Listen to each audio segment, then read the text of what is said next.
Hello there and welcome to this vlog of the first week of January 2023. Happy New Year to you all. Hope you had a good holiday.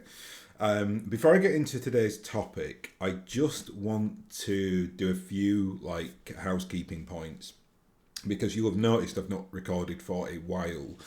So the first thing to say is I was meant or scheduled to come back last week and do a video, but unfortunately I got very, very ill over Christmas, and I think I got that strep A thing, which is going around because my throat swelled up really badly and I couldn't talk, let alone record a video. Anyway, over the last few days, I've started to feel like myself again, and luckily, I'm actually recording with from Death from Above tonight. We're doing some of the jump point series that you may or may not have seen, or I've certainly spoke about them last month. So we're going to record a couple very late tonight for me, so about 3 o'clock in the morning. But I'm just very glad that I'm able to keep that appointment because I think 2 or 3 days ago I probably would have been too ill to do it, but I finally got my voice back and I'm feeling human again. So we should be able now to get back onto some kind of schedule, at least up until the point where I move house, which should be over the next 3 or 4 weeks. I'm just guessing, really. I don't really know, but I would suggest that I probably will take a hiatus from the channel for between 4 and 6 weeks, because there is an overlap between my house sale and my house purchase. Long story, but the people buying my house really wanted to do a quick deal, and my purchase is slightly slower, and I do not want to jeopardise the sale. So I'm just going to go live in like an Airbnb or with relatives for a week here and there or whatever, just for a few weeks while I've got everything in storage, and then can get it out when I eventually, fingers crossed, get into the new house, which should be in I'm guessing mid-February up to mid-May, something like that. Slightly longer than I would have anticipated, because ideally, obviously, when you're moving house, you basically complete on the same day and move the same day, but I've not been able to do that. That's slightly irritating because I really did want to go to Chicago for the Kickstarter release in late March, but that's looking more and more unlikely now. But hey ho, there will always be other conventions and events, and at the moment, obviously, my priority in terms of what I'm doing across the BattleTech scene is really kind of focused on the work that I'm doing with Death from Above. That to me is, the videos that I do on here are so lo-fi and get really quite small view levels, which I'm completely fine with. I'm very much of the philosophy that if you have a small audience and they like that, then, and you like delivering it content for them, then that's enough. It doesn't matter if it's 10 people or 10 million people. It's still something I take great joy in, so I will continue this. But I think with Death from Above, they're obviously, it's just so much more professional than I am and know much more about what they're doing in terms of the whole YouTube thing. So whereas I can kind of sit here and waffle on into the camera and the microphone, I feel like with with Aaron and Tom, we can actually put some parameters on it. They can edit the videos, and thus far we've been really well received. I think we have the highest viewed video over the last 10 weeks, something like that, or maybe the second highest now. I can't remember. I'll have to go back and look.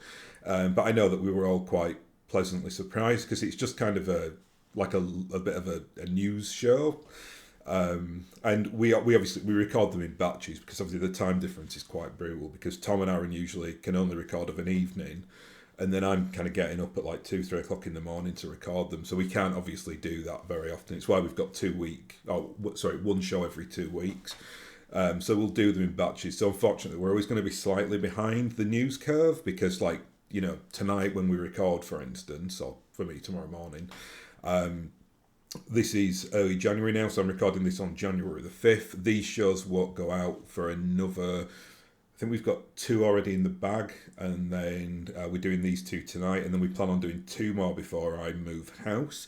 So we should have 6, that's 12 weeks. So we should get 3 months of content over the next few weeks. But obviously it will, especially when we get into March, the content that we're putting out at that point, any newsworthy things that we're talking about are probably going to be like 5-6 weeks out of date, but that's fine. It's just, it's good as well, because I think because Aaron and Tom are quite well known in the community, obviously, because they've got a very prominent channel. I just think people are really interested to hear what they think about it, what those two specifically think about it. So sorry, my light's playing up here. There we go. So I think from my side, I think the community like that. They like that, because Aaron especially is really quite a professional guy, but I think he can let his hair down a little bit on the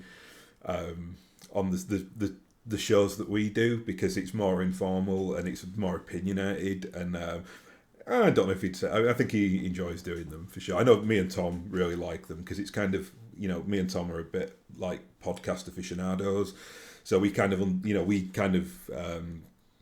we know that format really quite well, whereas I think for Aaron, quite rightly as well, because it's his business, he's just as long as it works, which we think it does. We think the format's quite nice, and we've had honestly nothing but really, really good feedback thus far, which is nice. It's nice to know that people actually understand my accent, because it's obviously I've got quite a broad Yorkshire accent, but I think people seem to be enjoying it, and I know that the three of us enjoy doing it as well. It's something that it doesn't take a massive amount of editing, and not that I do any of that anyway, but I think it's kind of an easy win for us, and it keeps us all engaged, and we can fit those shows in between the main products on the show, which is obviously the BattleTech reviews, and all the the tabletop gaming which they do, which I still say in terms of not just BattleTech but hobby in general, I think they just do such a good job on that. So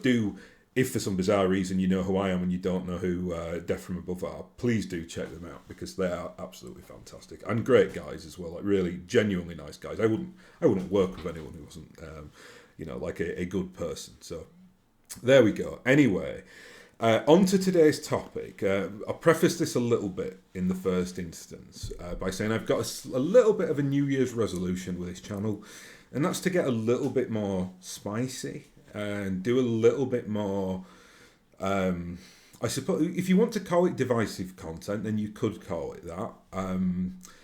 I don't consider it to be divisive, though. I just think that they're really interesting talking points, and I'm not going to do these very often. In fact, if you kind of look back at my track record, I usually do several weeks of lore. I do some things around tactics and expanded rules and stuff like that. But every so often, I will do a video which seems to garner. I mean, this is just YouTube, right? So it seems to garner more views than all the other videos, and I get quite a lot of negativity on there. So people being like, "I don't agree with you, and here's why," and now I'm not going to watch you again, that kind of thing, which. Again, frankly, I really don't care. I know that there's this kind of thing on YouTube of people being very sycophantic and thanking people profusely. You'll never get thank you from me, because, quite frankly, none of you pay me. So you're not my clients. I do this as a hobby. If people want to watch me, that's their prerogative. Some of the people I've met on here are just so great. Just in the BattleTech community in general, I've had such a great time on the whole. But recently, over the back end of last year, I had a really quite negative experience. And I'm not going to name any names or say anything about it. If you follow me on Twitter, you may have seen, some activity on there about this. That is because on here I keep things very, very family friendly. You'll never hear me swear or be nasty about someone. I'm just not that kind of person, really. But on Twitter, which is obviously a much more weird and wonderful format, as you will know if you're on social media. But on Twitter, I am a lot more prickly, and I've got no issues either, calling people out or defending my position. You'll have seen that if you've ever I don't really get in massive arguments or anything, but I will defend my position quite vocally as well. I come from a background in comms where my job is centered around eviscerating people verbally and through the written word, and I've got no problems at all doing that to people who I think have got really either ignorant or hate-filled views. And that's, I'm not directing that at any one like demographic. There are certain people in all communities who are just, to me, really, really negative, have a lot of negative reinforcement, cause a lot of bitterness and like division. Again, I'm not. There's no standard prototype for that. I know it's very easy for people to fall into that trap where they say, "Oh, you know, all the people who are like right wing are all toxic and poisonous." That's absolutely not true. You know, especially for me as a European, and you know, like British people, I suppose are considered like more right of centre than like continental Europeans. But generally speaking, you know, like culturally, where like a European exists on that like left-right demographic, that left-right like field that you kind of have between, you know, on a political spectrum. Like for me, Americans, even like centrist Americans, are really quite right-wing. From my perspective, from my culture, and that's how most Europeans feel about it.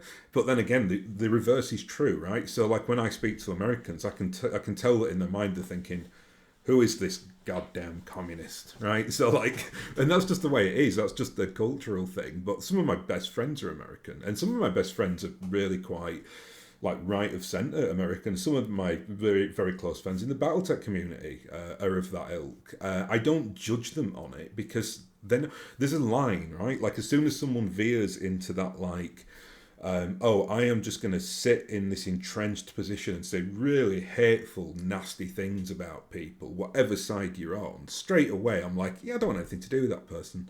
Thank you very much.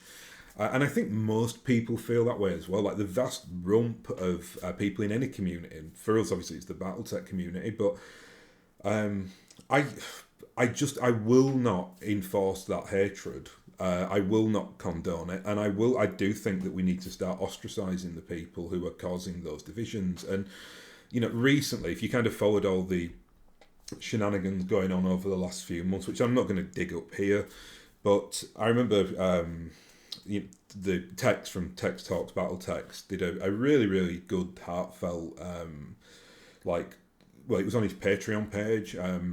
I think it was a bit of a plea, to be honest. And I felt really, like, upset for him because I could tell he was really, really, like, hurt by it. But he has always kind of taken a very neutral position in the kind of BattleTech community because he doesn't feel like he can pick a side, because straight away he's such an active voice in the community, it would cause massive division. So he purposefully keeps really like out of it as much as he can, and I absolutely respect that. And it's, you know, neutrality is a right, and there are certain people in the community who just will not adhere to that policy. They think unless you pick a side, you are, and they use this words a lot, so be careful when you hear this word. They'll use the word problematic. And that to me is a bit of a red flag. It's like you're problematic, or I'm problematic, or anyone else in the community is problematic because they don't adhere absolutely 100% to their worldview. I despise that, I'll be honest. I think it's a despicable way to kind of approach other human beings because everyone has got like different levels with this. Like for me, frankly, I suppose if I really had to break down my character, I am quite a sensitive person. But I'm also, you know, through years of working in a pretty high octane industry, I've got a very, very thick skin, and I'm absolutely willing and able to defend myself, like really quite viciously as well. I mean, I can really go for jugulars, and I'm, you know, I can read people's like psychological weak points and press them, and I try not to do it because I'm an adult and shouldn't be behaving like that. But if someone really does provoke me and they're being completely unreasonable, I've got no problem at all, like really, really telling some home truths to that person. And across the BattleTech community, I think we're generally very, very lucky.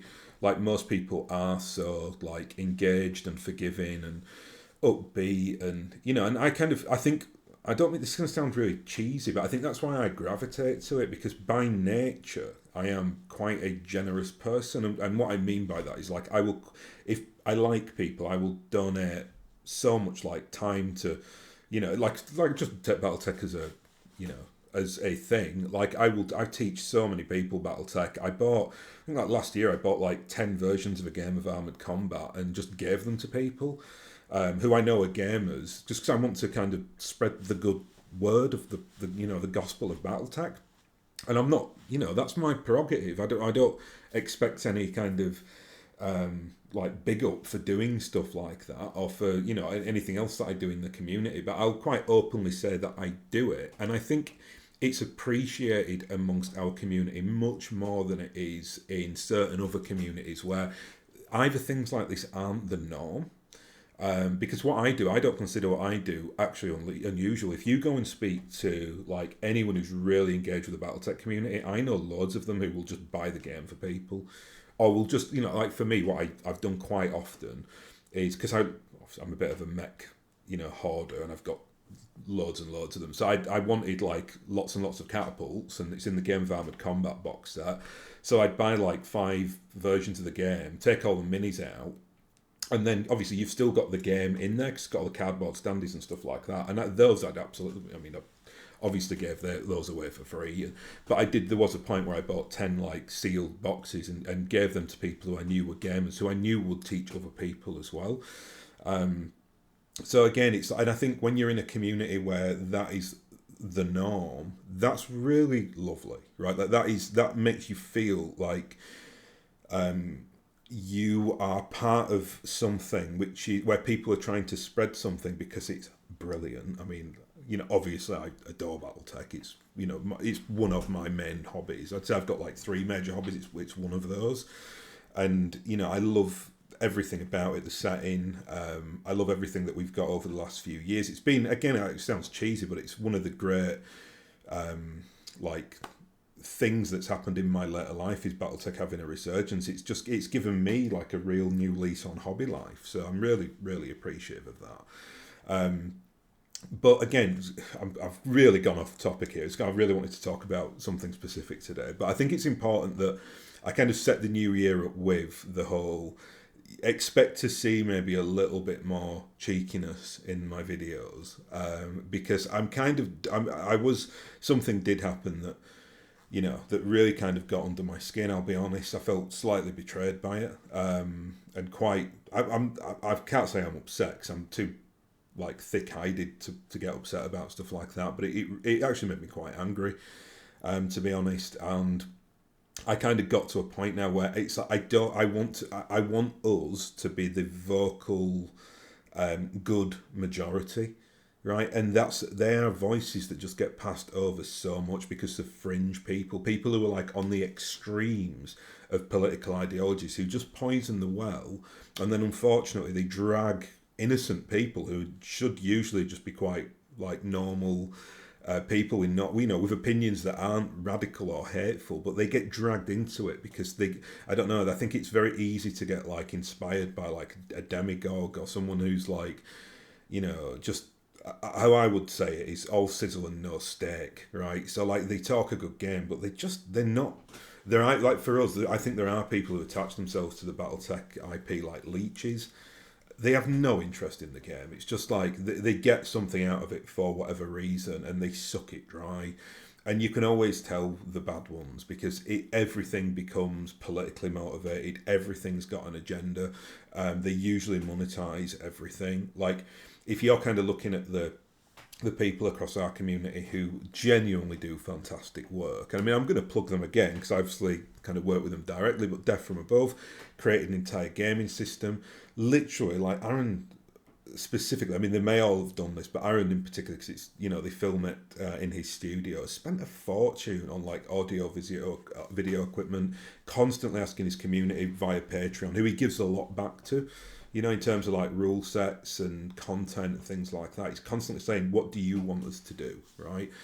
There's no kind of judgment there or criteria or like you've got to think this certain way to be part of this community. Look at like how Tex operates as well, which is very much like that neutral stance of I'm not in this to offend anyone or to give my agenda or political persuasion. And Tex does have a Patreon page, but look at the content that they create. And, back when a lot of the problems happened, and he was, I think, quite upset by what occurred within the community when some people were trying to ostracise him, he went to the community and he said, look, if you want us to keep doing this, me and my team, we're drawing a line on this, but we're asking for money, that all that money gets ploughed back into the videos. And, you know, before Christmas, they released a wonderful Charger video.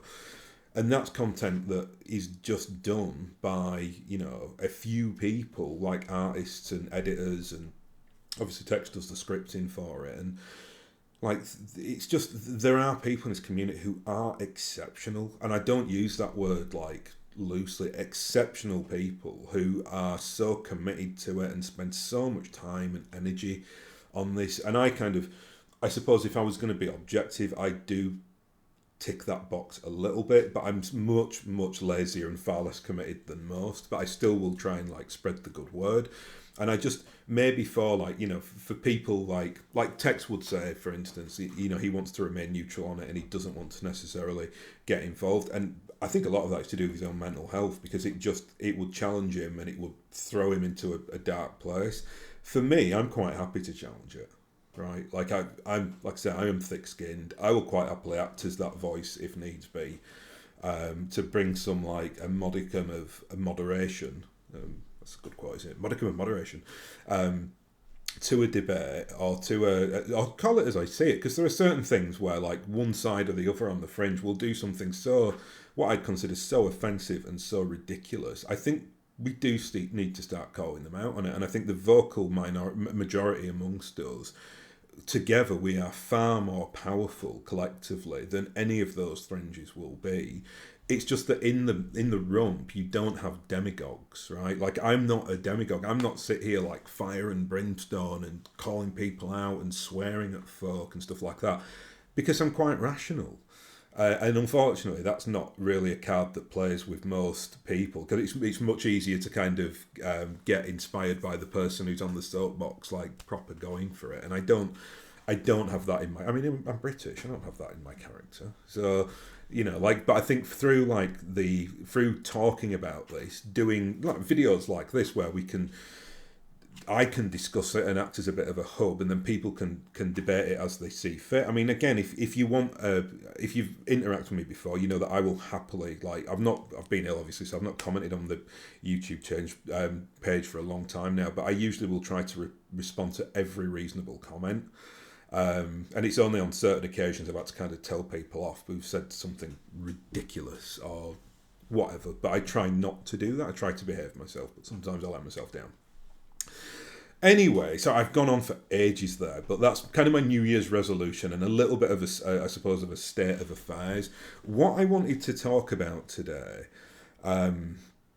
specifically, is, and it ties into what I've just been talking about, and again, it's a very controversial topic, but it's something that it comes up all the time in like modern gaming, especially like when you're talking about law, and I want to talk about modern politics in gaming and how I think that is so badly misrepresented by either side, whatever you want to call them, with their agendas. I almost find it quite laughable. And before I talk about this, what I want to say is, like, I'll caveat all this discussion by saying there has never been a piece of art or literature or film or music or anything that does not have its current, like, zeitgeist of society massively influencing it.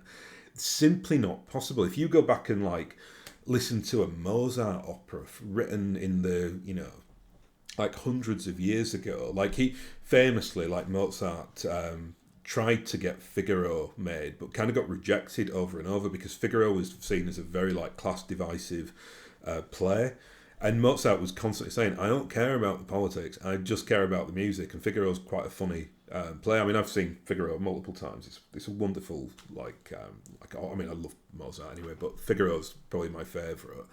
And I always think, like, you will have had people back then, you know, like the elites or the monarchy or whatever, being like, oh my goodness, these... and I've used this, I'm going to use this term a few times in this discussion, and I apologise in advance because I despise it, but woke. These woke, you know, musicians with all their, like, revolutionary ideas or whatever. And Mozart was, like, again, from all accounts, quite a neutral guy. Didn't care about stuff like that. Used to like to party and used to like to make music. And I think like if you and you know from that well that's one example. Obviously, you go back to any time period, whether it's like go back to like who the writings of the Iliad. Everything is massively influenced by its current zeitgeist. So when I hear people saying like, "Oh, there's all this modern politics in modern media," it's like, yes, like there's nothing about modern media. You can argue the kind of the way that it's done. Like sometimes it can be. This is my opinion on it. So opinion piece coming up. I've got no issues at all with people using like contemporary political issues or factors in modern art. What I don't like though is when it's like a hammer over the head. Then I think it's very crass and very badly done and quite lazy. But to put it in there subtly is actually what makes society change for the better. And I know it's easy to kind of get swamped into this moment in time, this year, this day. But if you think about it, like, without that art being able to do that and really push forward the boundaries, you wouldn't have had like the liberalisation of society. We'd still be ruled by like monarchs and princes. It's only really art and satire and things of that nature that really kind of hold a mirror up to society, whether it's the people who are being exploited or the people who are doing the exploiting, and say to them, yeah, look at what you're doing here.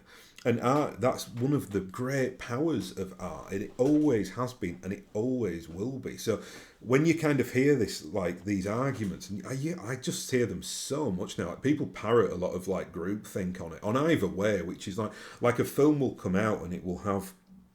I mean, the best example is obviously when they have like a female lead character, which a lot of people might critique and say, oh, that female lead is a Mary Sue. If you don't know, a Mary Sue is basically like shorthand speak for a character who is just good at everything, right? And yeah, there is a legitimate argument in a writing sense to say that that's a very, very lazy way to write a character. Beyond any notions of like, misogyny or sexism or anything like that, like cut all that away. Like I know, for me, I am not a misogynistic person. At all. In fact, like I pride myself on like not being sexist or misogynistic, and I think like if you critique that, some people on the fringes will be like, "Oh, how dare you?" How dare you reject that character because that makes you a sexist? Or on the other side, you have it's just another female character who's a Mary Sue. And the truth is usually always in between that. And the real truth of the matter is that if something is well written, it doesn't matter what the character is. I mean, I go back to, like strong female lead characters, of which there are many, many, like historically. Obviously, it's much more representative now than it was even like 20, 30 years ago. But, going back in literature, there were plenty of very, like, powerful female, like, characters. They usually got a negative spin. So if you kind of go back into, like, Shakespeare, things like Lady Macbeth, where that's like the power behind the throne, doing the manipulating, that kind of thing. But either way, I mean, Lady Macbeth is a wonderful antagonist. I mean, absolutely wonderful. Like, one of the great antagonists of literature. And I think to an extent, like, the argument on this modern politics, and we'll get to BattleTech in a second, and I'll do a bit of cross-referencing with like what's going on the obvious one to do is Games Workshop, obviously, so we'll touch on that a little bit, but be very careful before you get drawn into that kind of debate and argument, because quite frankly it's all ridiculous. Like most, like, if you are in like writers predominantly, not not tarring everyone with this brush, but usually writers tend to be quite academic, and academics tend to be like university educated, and people who've gone through university education tend to, and I say tend to be, not always, tend to be more like liberal, left leaning or centrist or everything else. So you could say that, like, if you're a Hollywood writer, the chances are that you're going to have a much more like, and I don't like this word either, like progressive outlook. I mean, yeah, weird terminologies that the Americans have come up with, but there you go. But I think from the standpoint of like where I sit on it, I consider myself like very, very narrowly centre left. Like, but when it comes to like money and finances, I'm about as capitalist and like conservative as you can get, right? But generally, in terms of society as a whole, like, yeah, I definitely am. I mean, any American would think I'm really left wing. Any British person would think I'm completely centrist.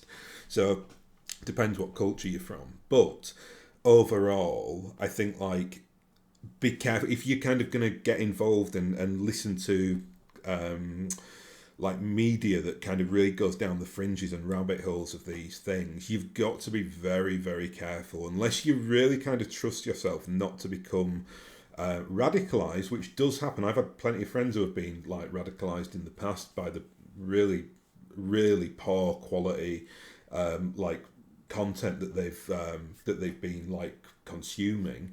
But like from the standpoint of like this in a media sense, like what's going on, it's always gone on, it will always go on. I just think now it's more pronounced because there is so much media, and because I think I kind of feel this way, and it might just be the old man inside me talking, but I generally think that writing has got worse, especially in like film. I don't know if it's just like complacency or just the amount of films that come out and the amount of TV shows that come out, but I think rather than them like having a really subtle story to tell a story, but to weave in like themes and like things like you can put like modern analogies in there or allegories or things like that, but you don't have to hit people over the head with it. And I think the second you do start like just boinking people over the head with it, if this is our agenda and you must think this way, or there's something wrong with you, it certainly turns me off. Like I'm just looking at that thinking this is so crass, and it's almost like it's objectifying in some senses. And I've watched some things like over the last couple of years where I would actually call them quite racist, where it's like it's so like obvious what they're doing. I'm like, you are literally exploiting this person on film because of the colour of their skin to make yourself look good. I think stuff like that's really, really crass. Like you can do it in a much more beautiful, subtle way that I think that's where art exceeds. Like that like you plant that seed in people's mind, and people who are potentially going to get radicalized maybe don't, because they the angels of their better nature take over, and they will look at like the crass horrible stuff and say, actually no, like there's that one thing that I watched which really touched me, and it really kind of resonated because it was subtle and because it really kind of chimed with them emotionally. Whereas I guarantee if you're kind of on that fringe and you're close to being radicalized and someone is just forcing it down your throat, it will literally just push you into the dark. And I know because I've seen it happen to friends of mine, and and I once got called out on it. Like someone, I think it was over the video that I did on the Catalyst Game Labs. Obviously, there was a big call to boycott them months ago, and someone wrote in the comments like, "Oh, you're just so patronising." Like, because I'd mentioned that there, I'd said something along the lines of, "If you see someone getting radicalised, you should." Chime in, and straight away as soon as this guy said that, I was like, yeah, that you're a prime example of someone who's been radicalized. Right? Like, because that's what they'd say. Like, they can't see what's happening to them, they're completely blind to it, and unfortunately they don't have someone in their life who can kind of just maybe put an arm around them and say, just be careful with this, right? Anyway, so that's the topic. That's kind of sets the framework down for it. What I wanted to talk about now, obviously, because BattleTech channel, even though we're like, I don't know, goodness knows how long into this video, but I wanted to read a quote from a tweet by a BattleTech author, which I really, really liked. So it was really, really well put, and it touches on it. This is why I've been doing this video today, and it comes from the absolutely wonderful and incredible Michael A. Stackpole. Pretty sure you'll know this if you're watching this channel. Michael Stackpole was one of the original writers of BattleTech. So like what I'd call like one of the big three, and to me he's definitively the best writer in BattleTech. I've spoken to Michael a few times and I've discussed like his historical work, and I remember he once said to me something like, well, it's a shame that I wrote them so early because I'm actually a much better writer now than I was when I was like quite a young man, back in the late 80s, early 90s. And I remember thinking, because I'm not, and I've got all the Star Wars Lego, but I've never read a Star Wars book, right? So like, I'm not, and Michael does write in the Star Wars universe, and he, I've heard that from Star Wars fans that he's actually a very well thought of author. So we were very, very lucky to get Michael at that early stage. And to me, he really kind of defined and set down what BattleTech was, along with, there are other writers as well, but I think just in my mind, Michael's work just always like resonated, and it just sang off the page. And he made this quote recently, which is obviously quite provocative, but I love him for that, because he's got every right to this as well. He's one of our founding fathers, after all. And it's in a reply to somebody, and it says, "BattleTech has always been woke. Read the Warrior trilogy. The anti-prejudice, anti-racism theme roars through it all." And he's absolutely right. I certainly felt like that when I read Michael Stackpole's work years and years ago. And what I'm going to talk about a bit now, just off the back of what Michael was saying there, is how brilliant and how forward thinking BattleTech was as an IP. And I'm going to do a little bit of a cross-reference here with Games Workshop, and Games Workshop is, keep in mind that I am British, and my first hobby experiences were Games Workshop. So back in, I think I started going to the Leeds Games Workshop in 1988, 1989, when I was about 6-7 years old. I was born in 82, so you work that out. So I was quite young. I remember going very, very young, and I remember in the early 90s I used to go to painting lessons there. So the staff on a Thursday night would let kids come in, and they'd give them a specimen, and we'd get to paint it, that kind of thing. So it's kind of Games Workshop are the obvious analogy to do. But I'm going to talk about why Games Workshop struggle with this, but why BattleTech doesn't. And I think that's, going forward, that's a really, really powerful thing potentially for what we're going to be doing as a community, if this community starts to grow outside of the very small base that BattleTech kind of have. And it is small. It's a very, very niche community. But in a sense, and this is well known in BattleTech, and, obviously Michael there used the word woke. I do not like that word at all, but it was in response to somebody. But why he said it, and I think he's right as well, there's a bit of provocation there, because I think Michael is quite, centrist dad type, a bit like myself. I follow him on Twitter, and he seems very reasonable, and he's got his political opinions, but it's nothing, he's not a divisive character. He's just got firm beliefs, and he'll talk about them as it is right to do so. And what I think he's saying on that, because he will hear a lot of the static and the weird noise going around in the community when people say things there's that quote, isn't there, "Go woke, go broke," or as soon as something gets even slightly political, everyone seems to get their tendrils into it and their knives out and whatnot. And Michael is making the point there, that I made previously, historically, and that's that when was BattleTech not at the forefront of that diversity question? Because believe you me, it always has been. There's an argument to suggest that in the very early days there were, and I probably do adhere to this, there's a lot of Orientalism in BattleTech. So you've got the evil guys before the clans show up, are the Draconis Combine, who are Japanese, and the Capellan Confederation, who are kind of Russian Chinese. But I've heard a lot of the early writers go on record of saying that they actually had a problem with that, and a lot of them tried to move the kind of IP away from that and successfully did it. Michael is one of those.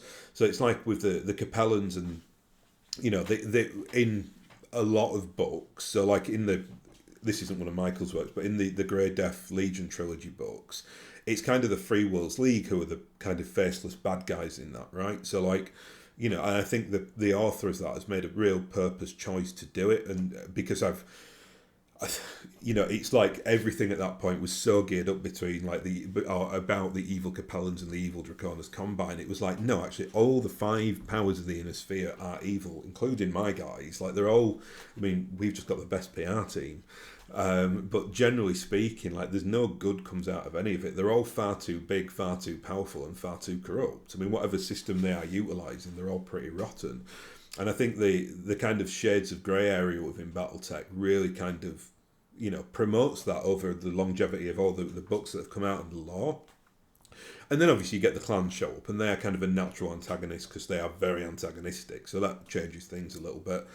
But I think, generally speaking, though, like BattleTech has been at such the forefront of that, and not so much on, like I said, not on race and gender specifically, but certainly on. Sorry, did I say what? I can't remember what I said. I'll say that paragraph. I'll say that sentence again. They didn't. It wasn't really at the forefront of the racial issue, but it was certainly at the forefront of the gender issue.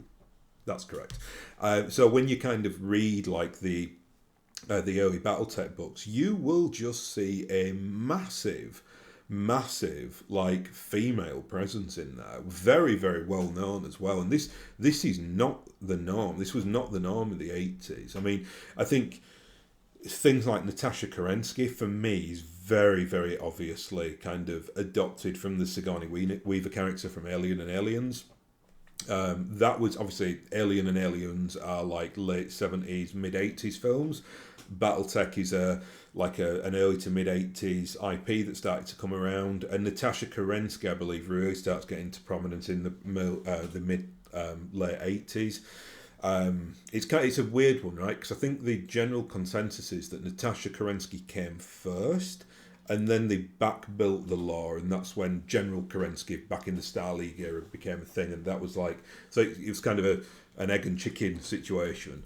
But that a conscious decision was made that the most talented person in BattleTech was female, and I'm not just talking about the mech warrior side of that as well, or even the kind of the trueborn area. So you could argue and say, well, yeah, but Natasha Kerensky is like genetically engineered, fair enough. But then you've got people in the kind of universe as well who are really like prominent, like female prominent mech warriors. I mean, my favourite, and I'm not going to go through them all here, but you've got people like Katrina Steiner, like senior, back in the third Succession war, Karina Steiner, who's always been my favourite character in BattleTech. She's the most politically savvy, she's the most interesting, she's a wonderfully like written character, really like deep and thoughtful, and a good all around like fantastic human being who is in that universe. He's an exceptional person.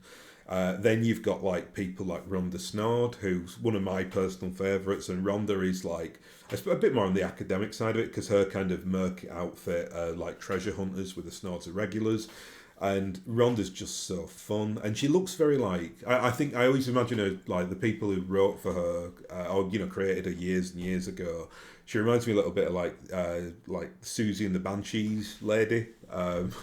Susie, who was, like she's got like short hair, she looks a bit punky, she's got like a pink mech, she attaches like stereos to the side of the mech blaring out Elvis. There's a real like punky element to certain aspects of BattleTech, and I think like not just punky as well, but because if you've got Natasha Kerensky who's a bit more metal, then you've got like I said, Katrina Steiner. They're like the trilogy for me.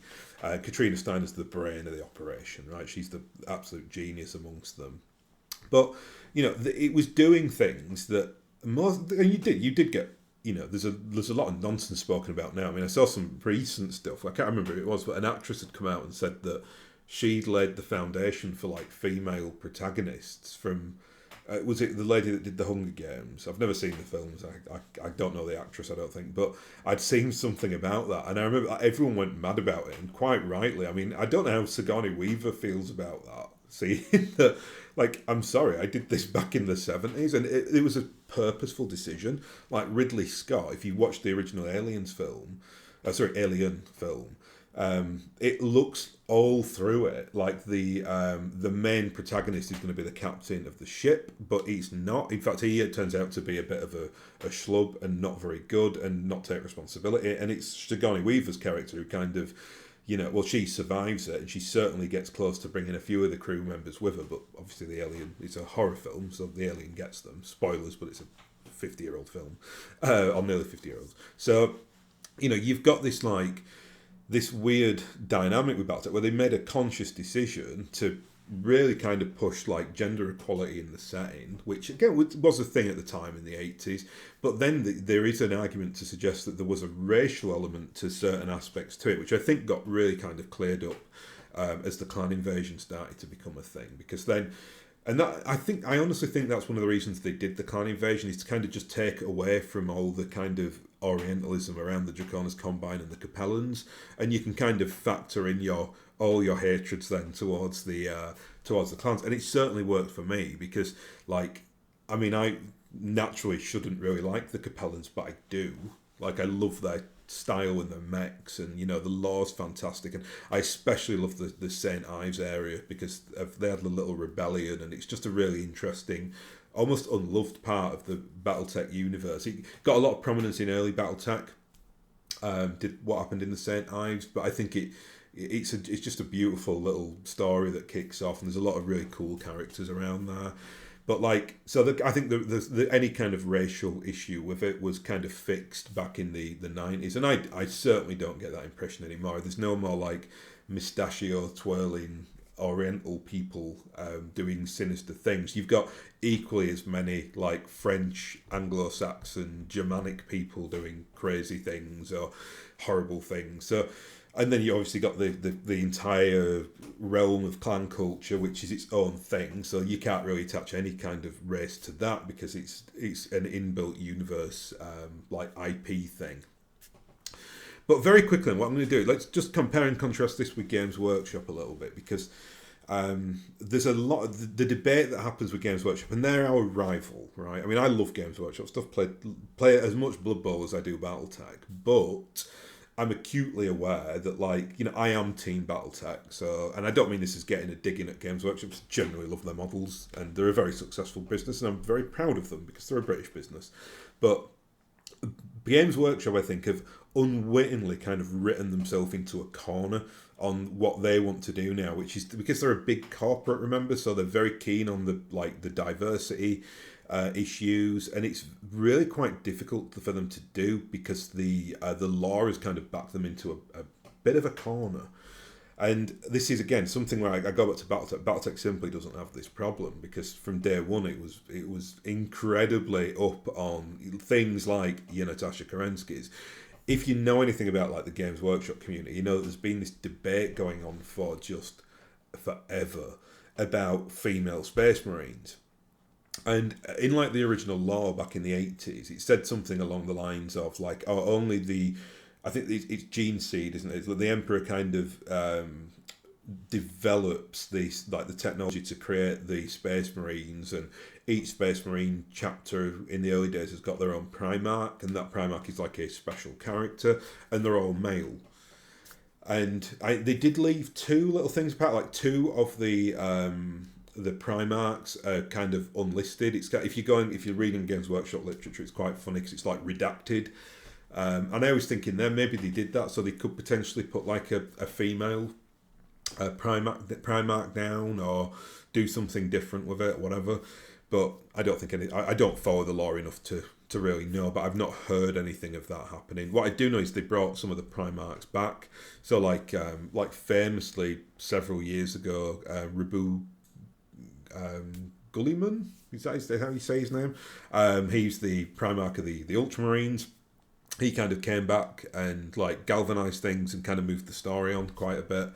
But there's still I see this debate a lot within the community of like people saying, well, and it's you've kind of got to factor in, like I was saying earlier about like the fringes and then the people who are kind of in the middle and quite reasonable. Well, the fringes would say on either side, like on one hand you'd get Games Workshop are sexist because they don't have female Space Marines.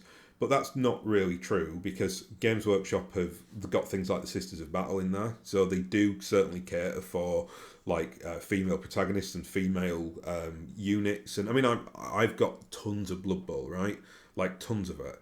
And when I go through when I've been painting the teams, and I think at the moment I've got like 22 teams, something like that. And there's a huge amount of like female Blood Bowl characters. Like they've just recently released the Amazon team, which is just exclusively a female team. But then you've got other things like you've got like the Valkyries in the Norse team. I think the Dark Elves are all female as well. I think maybe not all of them, but they've certainly got like the Witch Elves and stuff like that. There's a lot of female characters in there. A lot of the elves are female. You can't tell obviously with the orcs. Like they could be female for all I know. I don't know how to don't know the gender of an orc. I couldn't tell you. And with the monsters as well. But like my point is like they've absolutely like drip fed like mods, like gender diversity, which is what I'm going to predominantly talk about here, into their gaming systems. Whereas back in the 80s, you never would have got that. Like every team was just like the human teams were all male, the elf teams were all male, the dwarf teams were all male, and so on and so on. And now it's obviously they've really kind of changed things up for the better. Like I don't know why anyone would have an issue with like having females in a fantasy football game. Like, why would you care? Or like again, if you know, like you can teach a female how to fire a gun, right? So you can have female soldiers, like no drama whatsoever. Like I don't say, oh, you can't have female Space Marines. What? Because of one like line in the law written in the 80s, and you know the extremes will absolutely like cotton on to this. So on one hand it will be like this, it's a red line, if they ever introduce female Space Marines I'm going to boycott them, I'm not going to have anything to do with them, whatever. And then you've got the other side who's do it now over you're sexist. And it's like, and the truth is like Games Workshop, poor Games Workshop then have to navigate this because they're the vocal fringes, and the vast majority of people will be like if you ask my opinion on it, and I'm very centrist, should we have female Space Marines, I'd be like, if you like. Like, I can't think it would ever cross my mind. Like, I'd look at it, I'll drill down a bit into that. If someone pushed me on it, well, do you think they should do it? I'd be like, yes, because there are probably plenty of female tabletop hobbyists. I know there are, because I know a lot of them, who would quite like that and find that quite representative. There are probably male players who might have daughters who they're trying to get into the hobby, and that again allows them to kind of give them a pathway to getting into the hobby. Because I don't know, because I don't have a daughter, but like if you have got daughters and you gave them, if you just gave them like male characters to paint, would you feel a bit like that's a bit awkward? Another reason I suppose BattleTech gets away with it, because it's just all big stumpy mechs and tanks, and you can't really tell the gender of the 6mm troops, so there you go. But in Games Workshop, obviously, it's a big political discussion that's been going on for years. And I think the interesting thing about this is, I think it's nothing to do with maliciousness or sexism, why Games Workshop have kind of painted himself in that corner. It's actually really interesting, I think. It'd be a good social study on why Games Workshop did what they did back in the 80s, and it's because Games Workshop was set up as a parody. You know, all their gaming systems are parodies, and you may or may not know this if you're an American listener, but this is going to come right from the horse's mouth because I am an 80s British kid. Everything in the Games Workshop IP, and I mean everything, right? Especially 40k. No, Old Hammer slightly different because that's got a very like high-end setting where everything's got its own aesthetics, but 40k, which is just really abstract and out there and weird. The orcs, for instance, the orcs in Warhammer 40,000 are football hooligans from Britain in the 80s, right? You may or may not know that. Their slogan, one of the big slogans of the orcs is "Here we go," spelt like ERWE go. Here we go. And the song on and I know because I used to go down to Ellen Road, the Leeds United stadium, when I was a wee boy, and the songs at the time were "Here we go, here we go, here we go," like it was to that tune, and that's what the orcs are, right? Like they are just like a facsimile and a parody of the idiot football hooligans in the 80s, destroying everything, the war, you know, like the charge. And 80s Britain was a grim place. I mean, I grew up in Leeds. I can categorically tell you I remember it being a grim place. Some would say still is a grim place, but certainly not as grim as it was in the 80s. But like, in a sense, like they've parodied everything, and not just modern culture. So like any good art, and 40k is a wonderful setting, they've lifted things like football hooliganism from the 80s, which was a huge issue in Britain. So they lifted that and kind of reflected it within their own art. But what they then did, this is the stroke of genius, because they were quite a historical bunch, because I bet all of them got into gaming through historical wargaming. they lifted things like the Inquisition, right? So the Inquisition, which is, if you say that to a historian, it's like, oh yeah, you know, the Spanish Inquisition back in the, back in the Middle Ages. What the Games Workshop writers did initially and the creators, they lifted all the worst aspects of human society going over a, well, since civilization's been around, so like 8,000 to 10,000 years, they lifted like every single horrible jackbooted Nazi from 20th century, going back to like medieval religious torturers, every kind of aspect of, or every nasty thing within the human psyche is in the Imperium of Man. And it's not like people equate that all to fascism. It's got a little bit of fascism in it, for sure. It's also got a lot of communism in there. And there's a lot of it's basically every extreme that humanity is indulged in now becomes omnipresent in that universe, with a sprinkling of like anti-Margaret Thatcher rhetoric and, oh, aren't football hooligans stupid, and that kind of thing. So they took from their 80s IP, from the 80s, and included it in their IP and historical stuff as well. The problem that they've got, though, and this is a major factor, really, and this is why they can't really revolutionise like they want to, and I know they want to. So like the female Space Marine is a good example. Their entire IP is set up on fascism, misogyny, wickedness, inquisitions, hatred. It's a hateful society. Is the Imperium of Man? It's horrible. You would not want to live in it. It's absolutely vile. And it's there because it was a parody. So it's a parody of humanity's folly, really. So those things are naturally inbuilt in there. So when they were saying like, oh, it's the Emperor of Man, and man is this and that, and all the Primarchs, and the Emperor had these really good intentions, but it really went quite badly wrong.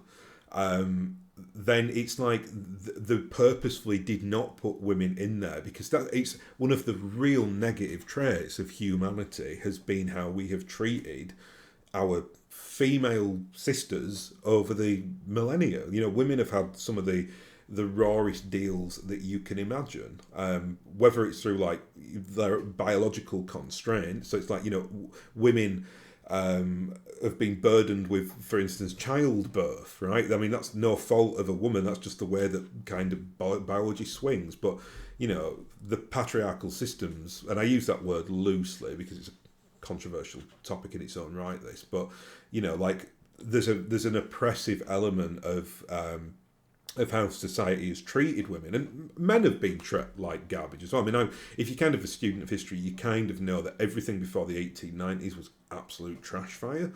You just wouldn't want to be around. Like, it was grim, horrible, nasty place, and it's only kind of when modernity started kicking in,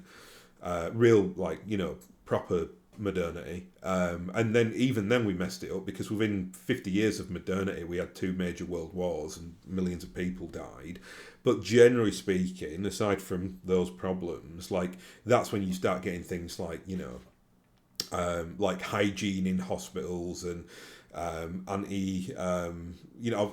drugs that can kind of really kind of assist people with diseases, whether it's like antibiotics or any other kind of pharmaceutical. Things just start getting a lot more organised, and life's quality, in the West anyway, predominantly, just really start to increase.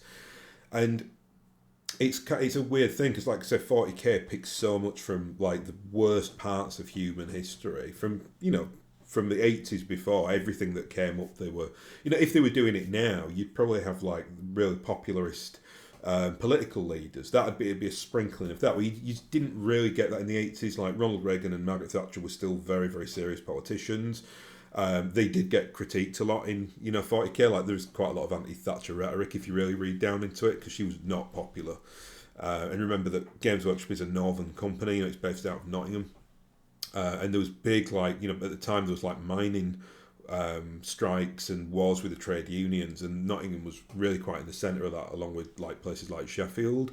So the people who were involved in it back then, and they would have been artists as well, so predominantly they probably would have been a little bit more left wing.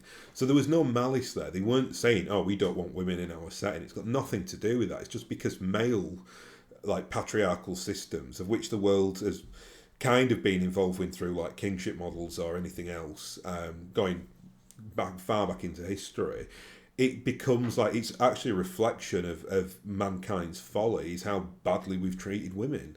And that's why the women in the 40k universe get a raw deal. You don't get female space marines. It just gets passed over. It's a man's thing, right? Again, it's part of the standing of the IP and what they chose to do with it early on. And now they've really come to a problem with that, because even though it was set up as a parody, you have people who take it very, very seriously, who think it, I mean, far too seriously, really. Because as I said, if someone asked me my opinion, it's like on BattleTech.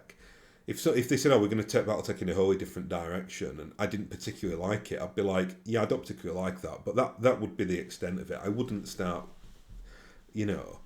boycotting and waging war on people and doing dark hate. It's a game, right? And it's the same with 40k. It's like, come on, guys, like, behave yourself, like it, just cool your checks and just realize what you're arguing over here. It's so meaningless and pointless, and society changes as well. I mean, that's a massive factor. Like, there's this massive thing at the moment with like people criticizing modern media, whether it's films or TV shows, and using words like woke. And I think it's just all like, it's like the last hurrah from like a generation of just, they will automatically lose the battle, because they'll eventually die off, and then like the younger generation will take over and they'll be okay with it, and then eventually I'll be in the kind of old fart territory where my opinions are completely out of date, and I think that everyone who's under 21 is crazy. It's just the natural way of things. It's no different now than it was back in the age of Mozart. It's just now it's more polarised, because we've got things like social media and things like this. Like, you can watch me, rando Yorkshireman, give his opinion like in real time and then post it up online for everyone to discuss. So that's what I wanted to discuss today. Anyway, like I said, I wanted to start on a controversial footing this year. I am, contrary to my flippancy about the smallness of this channel, I am always interested in what the viewers of this think. I just ask one thing: just be sensible. Like, if you can agree or disagree. I mean, again, I didn't really give a massive opinion. That was just a bit of a theory on, how BattleTech is much more, I suppose, diverse naturally because of its beginnings. But like, you can have that discussion with me. Like, I'd say this when I said it on the when I discussed the whole ridiculousness of boycotting Catalyst back in whenever it was the summer. If you are civil with me, I will absolutely be civil back, and I will never, ever, ever ridicule someone for having an opinion either way. I will, though, if you cross that line, if you start saying overtly horrible, nasty things in the comments, not against me, but against what I'm saying here, I will call you out. And you'll be on your burner account in your mother's basement. I don't care. I'll call you out, and you'll know after I've dealt with you what a sad sack you are. There you are. That's my promo cut. Anyway, I'm going to leave that here after that bombshell. I've now got to go away. I've got quite a bit of work to do this afternoon, and then I'm up at 3 o'clock in the morning to record DFA, which I'm really looking forward to. We've got some really good shows tonight. We are getting a bit controversial. So I've been pushing Aaron to do a little bit more spicy episodes, because I think we can do it. I think we can get away with it, and I think we can do it very respectfully. So yeah, watch out for those. They will drop every 2 weeks on Sunday. I think there is one.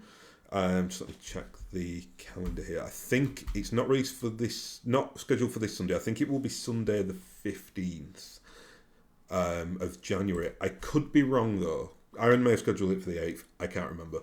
But it will either be this Sunday or the Sunday after, and it's 2 weeks every week. We took a break for Christmas, obviously, because hit rates at Christmas just die a death, obviously, because everyone's away with their family. Anyway, thank you very much for watching that. I really felt cathartic getting that out. I feel a lot better now. Apologies if my voice is a little bit off still. I'm still kind of... One of the reasons I'm recording this now and I wanted it to go long is just so I can prove to myself I can talk, and I can. So that's good. So I can record tonight with the guys.